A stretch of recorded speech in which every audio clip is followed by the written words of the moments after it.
Students, कैसे हैं आप लोग। हम लोग जो पहला क्लास किए थे वो इंट्रोडक्शन ऑफ ऑर्गेनिक था।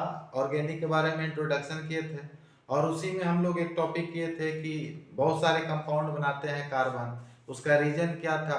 तो उसका रीजन ये था कि मेन रीजन टेट्रावैलेंसी। फिर उसके बाद से हम लोग कैटेनेशन प्रॉपर्टी देखे थे। फिर हम लोग देखे आइसोमेरिज्म और हाइब्रिडाइजेशन। तो वो आप हम लोग शुरू करते हैं। सबसे पहले क्या शुरू करते हैं? टेट्रावैलेंसी ऑफ कार्बन, यानी कार्बन का टेट्रावैलेंसी। टेट्रावैलेंसी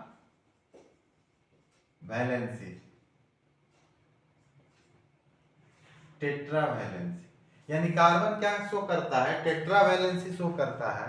वो क्यों करता है उसका रीजन आप लोग अब यहाँ पे देखें कि कार्बन का एटॉमिक नंबर कितना होता है? 6 होता है। और कार्बन का एटॉमिक नंबर 6 होता है तो ये इसका इलेक्ट्रॉनिक कॉन्फ़िगरेशन 1s2 2s2 और 2p2। देखिए 2 2 2 6 हो गए। अच्छा, कार्बन का होता है एक और, यानी यही होता है लेकिन हम एक्साइटेड स्टेट में और ये ग्राउंड स्टेट में देखेंगे।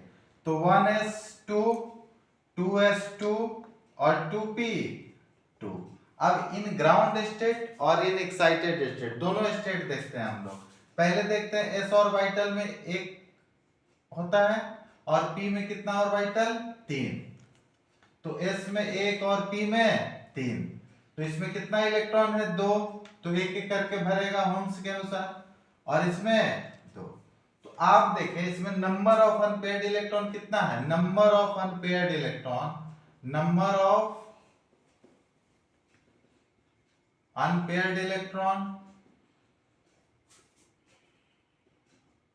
Number of unpaired electron 2। तो इसका वैलेंसी कितना हो जाएगा? वैलेंसी 2। कब? In ground state.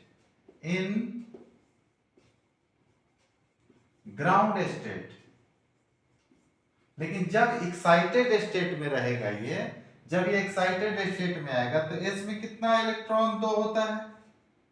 आप देखें इसमें कितना इलेक्ट्रॉन? p में 3 ऑर्बिटल तो एक एक इलेक्ट्रॉन। लेकिन जब एक्साइटेड स्टेट में आएगा तो इसका एक इलेक्ट्रॉन, इधर ध्यान से देखेंगे, एक्साइटेड स्टेट में इसका एक इलेक्ट्रॉन जंप करके कहां पहुंच जाएगा? इसमें से पहुंच जाएगा इसमें, यानी s ऑर्बिटल से किस में? p ऑर्बिटल में। तो जो नेक्स्ट ऑर्बिटल बनेगा इसका, उसमें यहां पे एक इलेक्ट्रॉन और यहां पे कितना इलेक्ट्रॉन हो जाएगा? 3। 1 2 और 3। तो कॉन्फ़िगरेशन क्या हो जाएगा? यहाँ पे 3 हो जाएगा और यहाँ पे 1 हो जाएगा। अब आप देखें यहाँ पे तो नंबर ऑफ अनपेयर्ड इलेक्ट्रॉन कितना हो गया? नंबर ऑफ अनपेयर्ड इलेक्ट्रॉन कितना? 4। आप देखें 1 2 3 4 पेयर्ड, ये पेयर्ड था, ये यहाँ पे पेयर है। ये अनपेयर मतलब अकेले अकेले रहेगा तो अनपेयर कहेंगे। तो ये अनपेयर कितना हो गया? 4। तो इसका वैलेंसी कितना हो जाएगा? वैलेंसी हो जाएगा 4। तो ये किस स्टेट में? In excited state.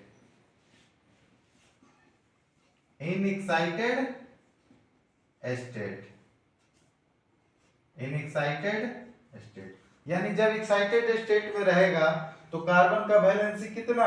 4।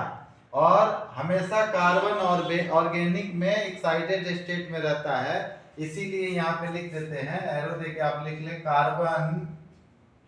Carbon show tetravalency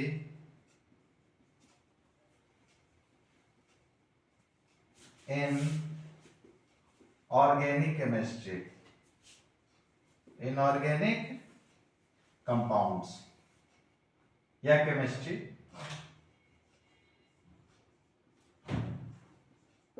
inorganic compounds, इसको समझ जाए। यानी कार्बन का 6 इलेक्ट्रॉन 1s2 2s2, जब ये ग्राउंड स्टेट में नॉर्मल स्टेट में रहेगा तो ये वैलेंसी इसका कितना? 2। यानी नंबर ऑफ अनपेयर्ड इलेक्ट्रॉन इसका 2, वैलेंसी 2। लेकिन जब ये एक्साइटेड स्टेट में आएगा तो ये एक इलेक्ट्रॉन s से जंप करके किस में चला जाएगा? p में। तो 1 2 3 4 यानी 4 इलेक्ट्रॉन हो जाएंगे अनपेयर्ड, और वैलेंसी कितना हो जाएगा, 4 हो जाएगा। तो carbon show tetra valency in organic compounds, यानी जितने भी कंपाउंड होंगे इसमें कार्बन कितना वैलेंसी शो करेगा, 4 वैलेंसी शो करेगा। अब यहाँ पे देखिए 4 वैलेंसी का अर्थ क्या हुआ, थोड़ा यहाँ पे देख ले। जैसे मानिए एग्जांपल हुआ कार्बन, तो कार्बन का 4 वैलेंसी का अर्थ क्या हुआ कि कार्बन के 4 आर्म होंगे, कितने, 4। यानी ये देखें 1 2 3 और ये 4। यहाँ पे आप दूसरा देख लें, जैसे कार्बन और कार्बन के बीच में कहीं ना कहीं डबल बॉन्ड मिलेगा आपको आगे, तो डबल बॉन्ड में वैलेंसी कैसे चेक करेंगे, एक वैलेंसी ये हो गया, आप देखें दूसरा वैलेंसी ये हो गया, और तीसरा ये, चौथा ये। अब इस कार्बन का चेक करें, इस कार्बन का भी एक बैलेंस, ही नहीं कि बस इसके साथ हुआ तो इसके साथ नहीं होगा, ये जो होगा इसके साथ भी होगा और इसके साथ, दोनों के साथ शेयर किया हुआ, तो इसके साथ ये हुआ और ये हुआ, तो ये क्या हो जाएगा, एक और एक, दो। एक और चेक कर ले वैलेंसी, ट्रिपल सी। अब ये देखें इस कार्बन का देखें 1 2 3, 3 वैलेंसी है, एक वैलेंसी यहाँ पे कितना वैलेंसी हो जाएगा, 4। यहाँ देखे 1 2 3 और एक यहाँ पे क्या हो गया, 4, यानी इसके साथ भी कितना वैलेंसी, 4। इस टाइप के कंपाउंड आपको मिलेंगे और आप बनाते रहिएगा। वैलेंसी का अर्थ यही समझे। अब इसका देखिए यहाँ पे एक, अब इसका अर्थ क्या हुआ कि इसका जो वैलेंसी है इस कार्बन का चेक करें 1 2 3 और कितना चाहिए हम लोग को, 4 चाहिए, तो एक यहाँ पे दे देंगे तो 4 हो गया। अब इस कार्बन का चेक करें बीच वाला का 1 2 3, ये इसके साथ भी है और इसके साथ भी है, ये नहीं कि इसके साथ काउंट कर लिए तो इसको छोड़ देंगे, नहीं इसके साथ भी है 1 2 3 और एक इधर कितना, 4, यानी इसका वैलेंसी कंप्लीट है। इसका चेक करते हैं, इसका वैलेंसी एक, तो एक 2 और एक 3 और एक 4, यानी इसके साथ कितना हो गया, 4 वैलेंसी, ये कंप्लीट हो गया। वैलेंसी कंप्लीट हो गया तो आप इसका देख लें, इसी तरह वैलेंसी आगे हम लोग कंप्लीट करेंगे। अब इसको हटाते हैं, आप स्क्रीनशॉट ले लें, इसको हटाते हैं, जो कार्बन का टेट्रा वैलेंसी हो गया। अब हम लोग कैटेनेशन, दूसरा प्रॉपर्टी कैटेनेशन पढ़ेंगे, तो इसको हटाते हैं। अब आप उतार लिए होंगे, स्क्रीनशॉट ले लीजिए, हटाते हैं। अब हम लोग पढ़ेंगे कैटेनेशन, यानी जो दूसरा था, कार्बन इतने ज्यादा कंपाउंड्स बनाते हैं, उसका रीजन क्या था कि वो टेट्रा वैलेंसी शो करते हैं। दूसरा रीजन क्या था, तो दूसरा रीजन ये था कि वो कैटेनेशन प्रॉपर्टी शो करते हैं। कैटेनेशन, अब हेडिंग दें आप लोग कैटेनेशन, दूसरा जो था कैटेनेशन।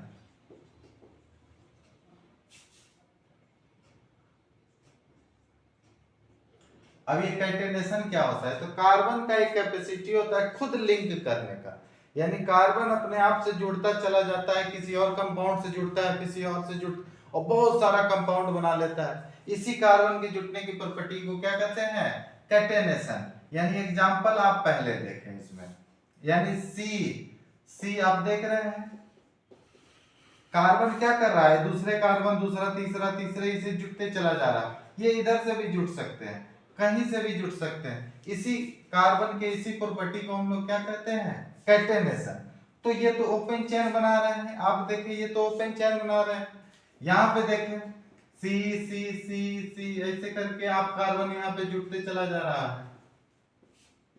तो कार्बन की इसी जुटने की प्रॉपर्टी को, अपने सेल्फ लिंकिंग प्रॉपर्टी को ही क्या कहते हैं, कैटेनेशन प्रॉपर्टी। जैसे ये तो ओपन चेन, ये ओपन चेन, यहाँ पे देखें कार्बन का अपना, ये क्या किया, कार्बन ऐसे कर लिए और कार्बन खुद जुट गए, यानी इस बार क्या बना लिए कार्बन, ये जो चेन बनाए हैं ये सर्कल बना लिए, ये साइक्लिक चेन बना लिए।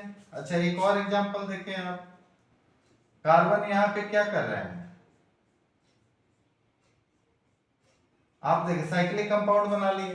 तो ये सब इसके एग्जांपल है, यानी कार्बन का एक कैपेसिटी होता है कि वो खुद लिंकेज करते जाता है दूसरे कार्बन से, उसी कार्बन की इसी प्रॉपर्टी को हम लोग क्या कहते हैं, कैटेनेशन, यानी द सेल्फ लिंकिंग, द, आप डिफिनेशन लिख लें, self linking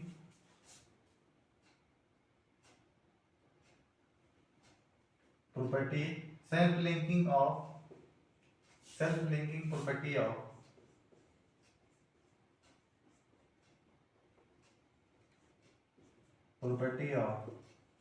an element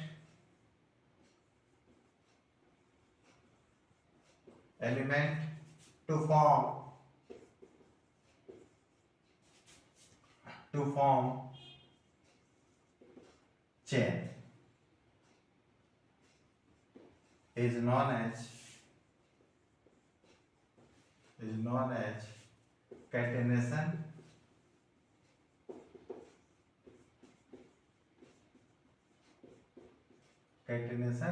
property. आप समझे इसको, self linking property of an element to form chain. क्या बना लेंगे, ये चेन बना लेंगे, और चेन बना लेंगे तो इसी प्रॉपर्टी को हम लोग क्या कहते हैं, कैटेनेशन प्रॉपर्टी कहते हैं। जैसे यहाँ पे देखिए ये चेन बना ली है, ये चेन बना ली है। अब इसका वैलेंसी आप कंप्लीट करना चाहो तो कर सकते हो। देखो यहाँ पे एक कार्बन है, एक वैलेंसी इधर कंप्लीट है, एक इधर और एक नीचे, 3। इस कार्बन का देखिए वैलेंसी एक इधर, कितना वैलेंसी होता है, टेट्रा, 4। तो एक ऊपर और एक नीचे। तो ये मेरा बताने का ये तरीका था कि कार्बन इतने सारे कंपाउंड्स बनाते हैं, उसका रीजन क्या है, उसका रीजन टेट्रा वैलेंसी, दूसरा रीजन कैटेनेशन। एक कार्बन के पास एक और क्षमता है, कैपेसिटी होती है, ये क्या होती है कि ये दूसरे कंपाउंड से भी जुड़ जाते हैं, मतलब कि दूसरे एलिमेंट से जुड़ जाते हैं। जैसे ऑक्सीजन से जुड़ जाएंगे, फिर और बढ़ते चले जाएंगे। जैसे एग्जांपल के तौर पर यहाँ देखें कि C, देखिए यहाँ पे ऑक्सीजन से जुटा, फिर यहाँ से स्टार्ट हो गया, ये प्रॉपर्टी स्टार्ट हो गया। फिर देखिए यहाँ एक और एग्जांपल देख लीजिए, ये हुआ। अब यहाँ नाइट्रोजन से जुटा, यहाँ भी शुरू, इधर भी शुरू, यानी ये कंपाउंड बनाते चले जाते हैं। इसी कारण ये इतने कंपाउंड्स बनाते हैं ऑर्गेनिक। और ये इस प्रॉपर्टी को, कार्बन के अपने आप जुटने की प्रॉपर्टी को हम लोग क्या कहते हैं, कैटेनेशन कहते हैं। अब कैटेनेशन आप लोग समझ गए होंगे। अब हम इसको हटाते हैं, अब रूट वर्ड थोड़ा चलते हैं, क्योंकि जो ये इंट्रोडक्शन चल रहा है तो इसमें थोड़ा रूट वर्ड, क्योंकि हाइब्रिडाइजेशन तीसरा और आइसोमेरेन चौथा, तो आइसोमेरेन का एक चैप्टर है जो हम लोग आगे करेंगे, और हाइब्रिडाइजेशन जब हम लोग केमिकल बॉन्डिंग का क्लास करेंगे तो उसमें हम लोग हाइब्रिडाइजेशन का डिटेल स्टडी करेंगे। तो इसमें थोड़ा सा आगे चलते हैं, हम लोग अब रूट वर्ड पे चर्चा करेंगे। इसको हटाते हैं, इसका स्क्रीनशॉट लेके आप लिख सकते हैं इसको। आप लोग एक अच्छा पेयर बनाते चलिए, इसको हटाते हैं। अब चलिए, अब हम लोग लिखते हैं रूट वर्ड, जो आगे अब केवल इस्तेमाल होगा, आगे इसका सबसे ज्यादा इस्तेमाल इसी का है। तो अब हेडिंग दो आप, number of carbon atom, number of carbon atom with root word,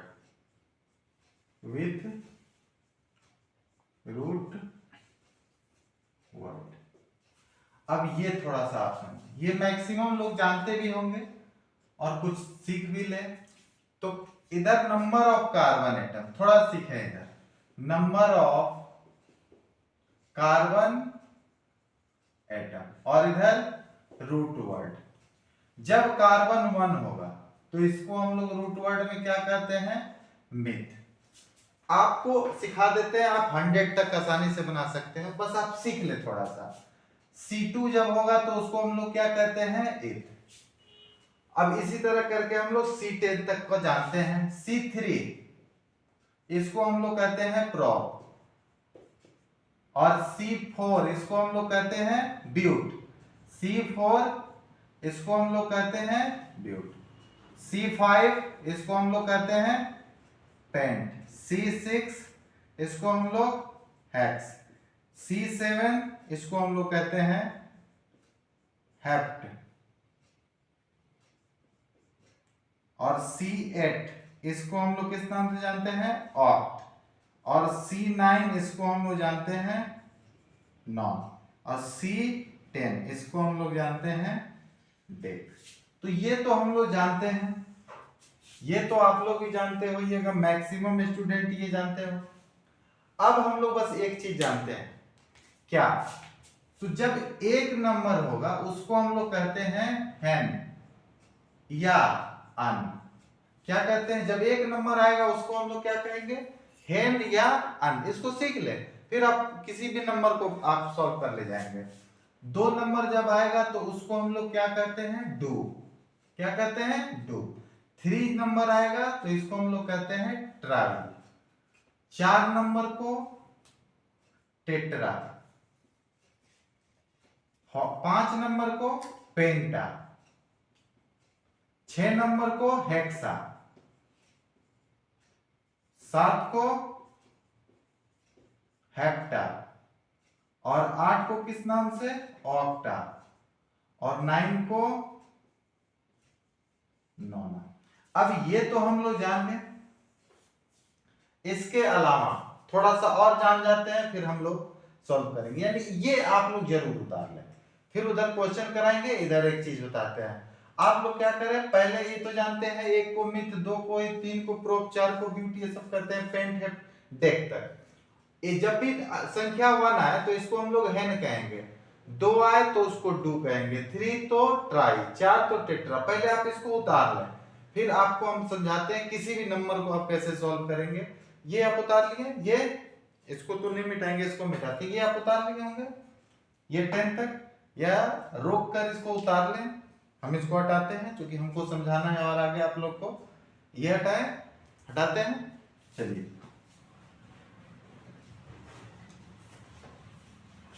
अब आप इधर ध्यान दें, थोड़ा सा इधर ध्यान दें। अगर C10 रहा तो इसको तो हम लोग डेक कहते हैं। अगर C20 रहा तो इसको हम लोग आई कॉस कहते हैं, या इसी को हम लोग कहते हैं ई कॉस। फिर हम लोग C अगर 30 रहा तो इसको कहते हैं हम लोग ट्राइकॉन्ट, ट्राइकॉन्ट। C40 रहा, अगर C40 तो इसको हम लोग कहते हैं टेट्राकॉन्ट। C50 इसको कहते हैं हम लोग पेंटाकॉन्ट। C60 हेक्साकॉन्ट। C70 इसको कहते हैं हम लोग हेप्टाकॉन्ट, हेप्टाकॉन्ट। C80 इसको ऑक्टाकॉन्ट, और C90 इसको हम लोग कहते हैं नोनाकॉन्ट, और C100 इसको कहते हैं हम लोग हेक्ट, हेक्ट नहीं, हेक्ट नहीं, हेक्ट। अब आप देखें इधर, अभी इतनी प्रोप लिखे थे जो कॉमन था 10 तक, सभी को मालूम था। अब अगर नहीं मालूम था तो वो लिख लिए होंगे। अब 10, 20, 30, ये 40 सब लिख लिए हम लोग। अगर आप लिखना चाहते हैं तो आप इधर ध्यान दें, थोड़ा सा इधर ध्यान दें। अगर C21 का क्या नाम होगा, तो C21 कैसे होगा, तो पहले सोचे 20 + 1। अब 20 का नाम क्या होगा, आप सोचें 20 का नाम लिखना चाहते हैं तो 20 का नाम तो आई कॉस जानते हैं आप लोग, उसके आगे सिर्फ एन लगा दीजिए। यानी इधर इसका नाम तो आप लोग जानते होइएगा कॉस, यानी आई कॉस। और इधर जो फर्स्ट है इसको पहले लिख दीजिए आप लोग, यानी पहला फर्स्ट को हम लोग एक नंबर को क्या लिखते हैं, हेन या अन लिखते हैं, तो हम लोग क्या लिख सकते हैं, हेनी कॉस, हेनी कॉस, या इसी को दूसरा अन कॉस, कोई दिक्कत, यूनिकॉस, यहां पे यूनिकॉस। अच्छा 22, C22 का लिखना चाहते हैं तो क्या लिखेंगे, 20 + 2, 20 + 2, इसको कहते हैं क्या, कॉस, आई कॉस कहते हैं, इसको क्या कहेंगे, आई कॉस।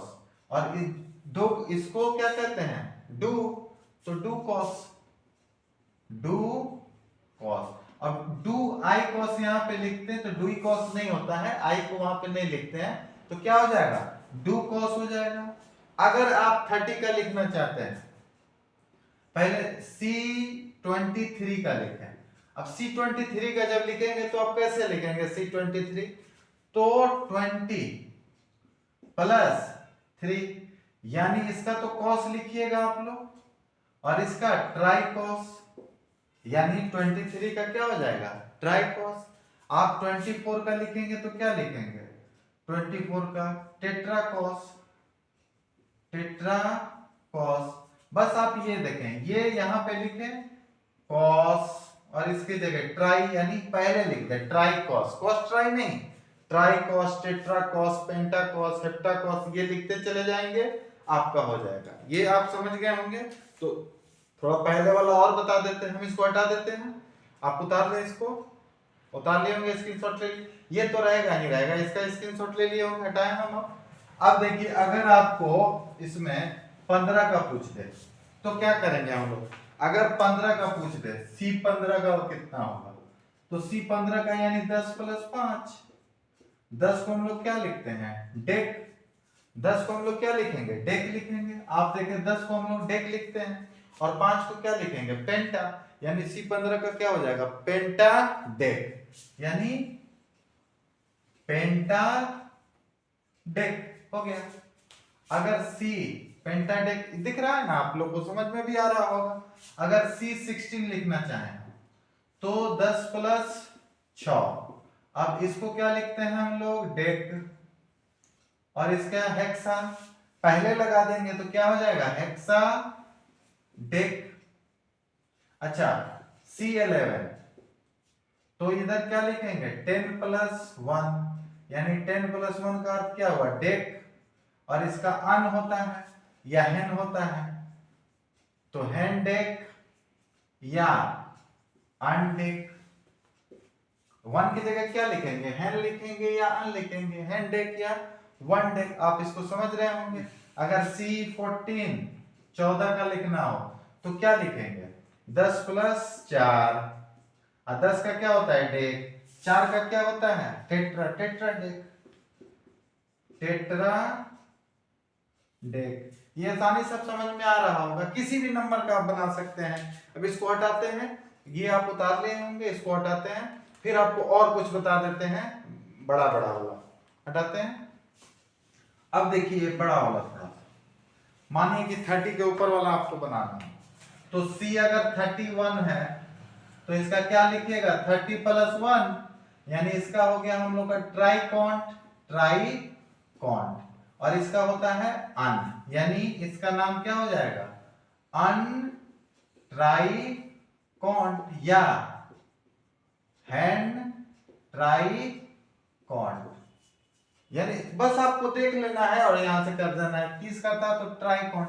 अच्छा यहां पे देखिए C34 का, C34 का कितना हो जाएगा तो 30 + 4, 30 + 4, 30 का ट्राइकॉन्ट और इसका टेट्रा, तो क्या हो जाएगा टेट्रा ट्राइकॉन्ट, टेट्रा ट्राइकॉन्ट। ये आ गया आसानी से समझ में। अब अगर 40 50 किसी का अगर C98 का निकालना हो, C98 का तो आप सोचिए क्या होगा 90 + 8, 90 का क्या होगा नौना कॉन्ट, नौना कॉन्ट, और आगे कितना क्या होगा 8 है तो ऑक्टा, तो इसका नाम क्या हो जाएगा ऑक्टा नौना कॉन्ट।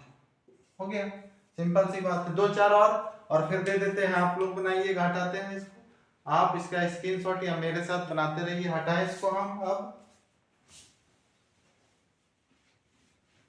अब आप यहाँ पे 2 क्वेश्चन और कर लीजिए। अब ये देखिए यहाँ पर C88, C88 आप खुद करें, C78 आप खुद करें। अब इसका कितना हो जाएगा 80 + 8, 8 का ऑक्टा और इसका ऑक्टा कॉन्ट, ऑक्टा कॉन्ट हो गया, कोई दिक्कत। इसका हेप्टा ऑक्टा कॉन्ट नहीं, इसका ऑक्टा हेप्टा कॉन्ट, आप 70 + 8 यानी ऑक्टा हेप्टा कॉन्ट। इसी तरह आप अब C51 का निकाल सकते हैं, C41 का। ये आप लोग करके दिखाइएगा, आप लोग अपने कॉपी में नीचे कमेंट कीजिएगा, इसका नाम लिख के कमेंट कर दीजिएगा। अब हम इसको हटाते हैं और अब बताते हैं क्लासिफिकेशन। हटाते हैं, ये स्क्रीनशॉट ले लिए होंगे आप लोग। अब देखिए, अब हम लोग जो क्लास करने वाले हैं वो क्लासिफिकेशन का करेंगे। अब क्लासिफिकेशन जो ऑर्गेनिक कंपाउंड का होगा वो दो टाइप्स का होगा, एक अकॉर्डिंग टू फंक्शनल ग्रुप के आधार पर और एक अकॉर्डिंग टू कार्बन चेन के आधार पर। तो पहले हम लोग अकॉर्डिंग टू कार्बन चेन के आधार पर करेंगे, ओपन चेन और क्लोज चेन, फिर हम लोग करेंगे एरोमेटिक कंपाउंड ये सब, तब हम लोग फंक्शनल ग्रुप के आधार पर। अगर आपको ये वीडियो अच्छा लग रहा हो तो इसको शेयर करें, लाइक करें और अपने दोस्तों में शेयर जरूर करें। जय हिंद।